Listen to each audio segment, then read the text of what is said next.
Good shot. Not so good. The Indian skipper has done a tremendous job to get back there.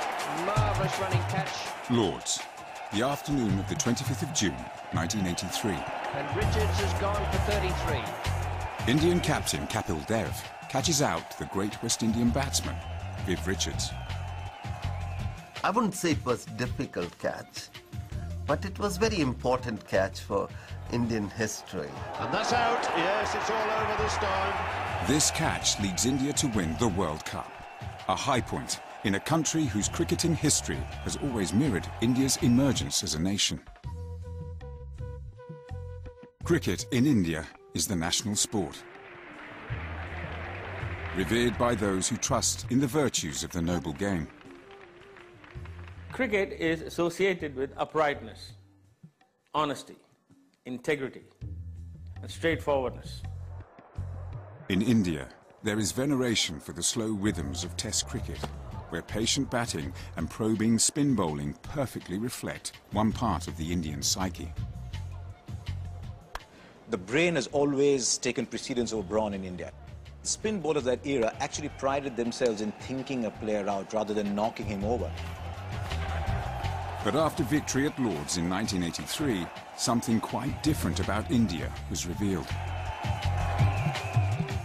For this country of over 1 billion fans, the popularity of the one-day game turned cricket into televised spectacle, with the excitement and drama that Indians call tamasha, which means entertainment, which something happened almost spontaneously. And cricket had that appeal of tamasha. You know, you went to a cricket match and you could see something exciting. They're running. It's got to be a direct hit. A brash new confidence on the pitch reflected a globalized India's ambition beyond the boundary. And now a revolutionary form of cricket has arrived. The 20-over Indian Premier League involves serious money and the best players on the planet. This is the ultimate in cricket tamasha, and a declaration of intent that the empire of cricket can now be led by India. And another one. Well, obviously. Second highest total ever by India. Straight down the ground. He's got it through. That's a fantastic century. Rahul Dravid. Any weekend in India, evidence for the Indian love affair with cricket is everywhere.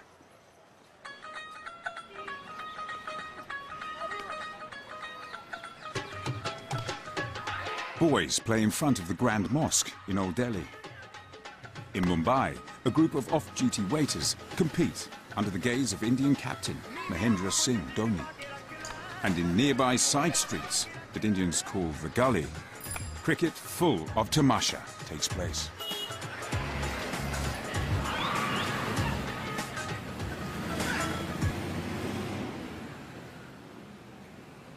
Just a few miles away, the game is played in the more formal settings of the Bombay Gymkhana. And this is where the story of Indian cricket began in the 19th century. During the high summer of the Raj, this whites-only club was where the games of empire were played, including cricket.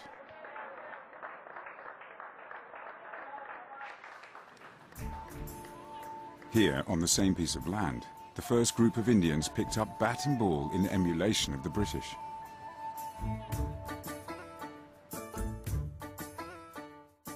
They were the Parsi community, who centuries before had fled persecution in Persia to seek asylum in India. Their descendants formed a powerful business and professional class. We came in contact, when I say we, our ancestors came in greater contact with the Britishers than most other communities. Most enlightened people, doctors, lawyers, businessmen, were Parsis.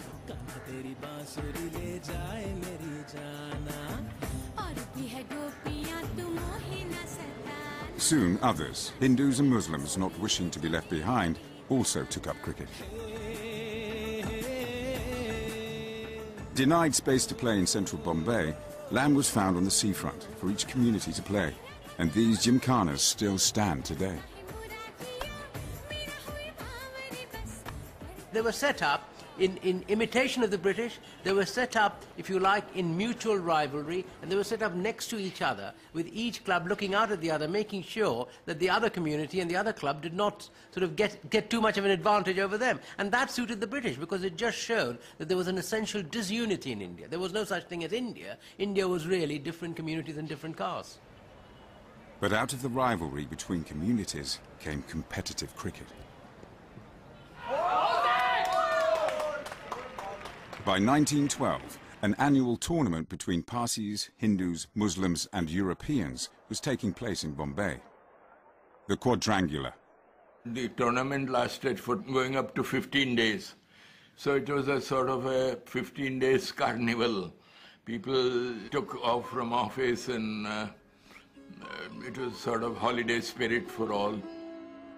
There was a lot of enthusiasm about these communal matches.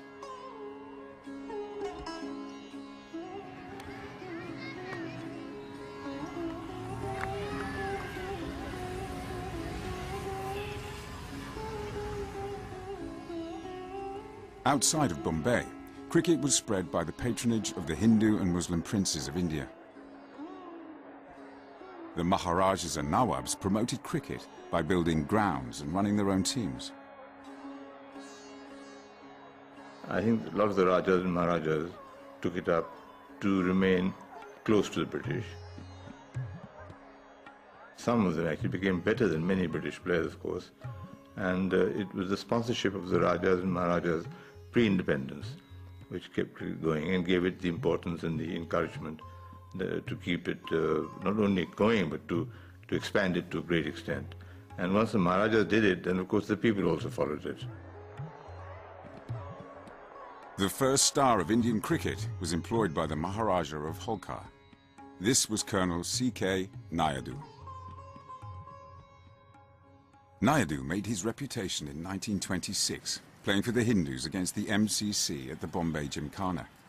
He scored 153 in under 2 hours, hitting 11 sixes. C.K. Naidu, he was a great hitter. Now you all of you have a great height. From here, you know, he cleared the stadium. C.K. stepped out and just did that easy, and you know, ball sailed over this, and on the deck beyond it, there is a tennis court there, landed on the tennis court.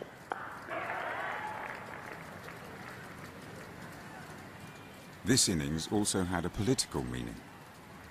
Naidu was showing with the bat that he was the equal of an Englishman. That question of equality, not equality in the law, because of course Britain ruled India and the Indians therefore were not good enough to rule themselves, but at least on the cricket field with the bat against an Englishman holding a ball, he could smash him for 6 after 6 and prove that he was not his inferior. The question of self-esteem, the question that here is an Indian, a brown face with brown hands, who could measure up to a white man. Meanwhile, the hot sun of India beats down upon the cricket ground at Bombay as England take the field for the first test match to be played on Indian soil against an English side. Naidu was captain when in 1933 the first ever test match was played in India against in England, captained by Douglas Jardine. The game took place over 4 days at the Bombay Gymkhana. 50,000 have turned out to see it, for the popularity of cricket is in the ascendant in India. At stumps, a band would play God Save the King.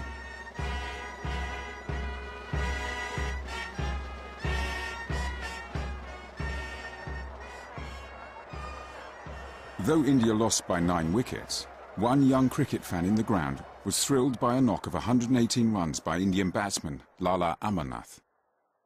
I have very vivid memories of the match, but Amarnath really stands out.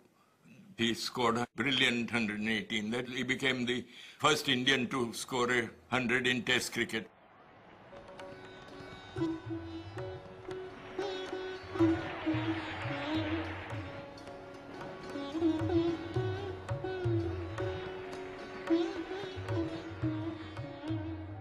By 1937, an elegant new stadium in Bombay, the Brabant, was staging the Festival of Communal Cricket.